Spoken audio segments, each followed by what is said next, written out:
What is up, guys? Welcome back to another video here on Fausto Pebbles, and today we are going to review the brand new Incredibles 2 trailer. So we start off the trailer with what many assume is the ending of the last film, where the Incredibles are fighting the Underminer, but I have very strong suspicion that this isn't the beginning of the last film, and I have a couple of reasons to believe this. One, Disney already did a continuation from the last film in a game called The Incredibles Rise of the Underminer. This game came out back in 2005 and it literally continues straight off from where the Incredibles movie ended. My second reasoning for this is that if you compare both scenes, there's a lot of things that do not match in continuity. For first off, if you look at from the original Incredibles movie how it ended, the Underminer is nowhere near a bank, as you could see from this trailer. He's trying to steal a bank, as you could see from him sucking up all the money. And a very small missable detail from this new trailer is that Jack Jack is in a stroller. In the original Incredible, it ended with Jack Jack being in Mrs. Incredible's back and no stroller in sight. And for my final theory that concludes that this is not the ending from the original Incredibles,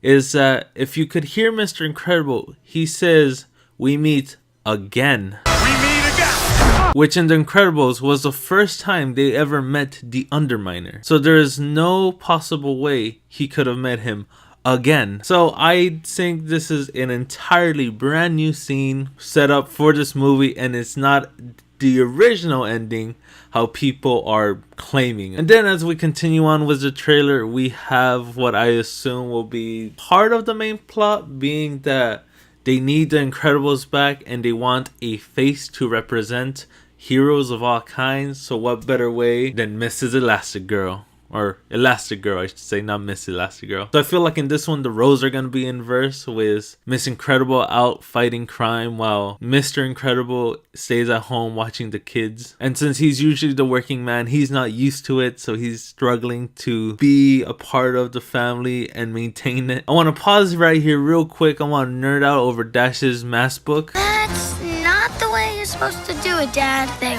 want us to do it this I don't way. know that way. Why would they change math? Math is math. Math is math. It seems to be algebra, and it shows it's math, which is correct, of course. But I'm just like, why are you introducing algebra to a kid who's, I assume he's in elementary? That's not cool. I barely understood that in middle school. Or was it high school? I don't even remember. But still, no wonder freaking Mr. Incredible doesn't understand what's going on. I really enjoyed this next scene because Mr. Incredible is reading Jack Jack the Doozling book as he doozes off. But I never noticed this the first nor second time I watched this, but how Jack Jack's drinking his little milk and he just casually just slaps his father's face like, "Yo, you're reading this book to me. You wouldn't like me when I'm angry." So this line right here from Mr. Incredible, I'm not sure if he's being selfless or selfish for his reasoning for taking care of the kids. I've got to succeed so she can succeed. So we can succeed. Of course he wants his wife to succeed, of course. But if his wife succeeds, that means heroes are back. So that means Frozone and Mr. Incredible are back. And that's also why he wants her to succeed.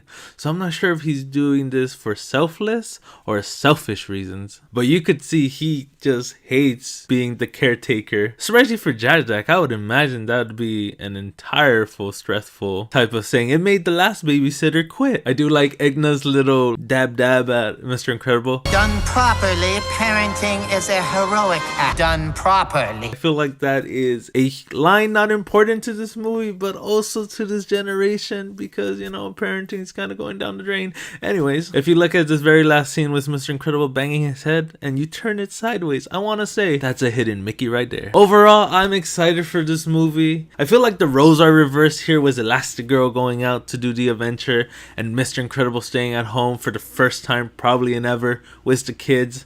So I feel like that's going to be a fun, interesting time with the roles reversed from the last movie. I just want to throw out this random theory. Take this with a grain of salt. So if you notice, the Underminer is trying to steal money from a bank, and then Mr. Incredible gets sucked into that tube. I feel like the one that saves the day ends up being Elastigirl, which in the end is the guy who hires her because Elastigirl is the one that saved his money from that bank.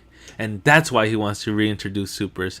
Again, that's a theory, and I highly recommend you take that with a grain of salt, because I'm more than likely wrong. Leave a comment down below saying if you're excited for this movie, or if you're gonna miss it entirely, or if you have a theory of your own. So guys, that'll be it for today. Make sure to drop a like down below and share this video with your friends if you enjoyed it. If you're new here, make sure to hit that subscribe button. Also, leave a comment down below what you think about the new Incredibles 2 trailer, and if you have a theory of your own. Make sure to follow me on my socials right up there and check out the links off to the side. And as always, I'll catch you in the next video. Laters.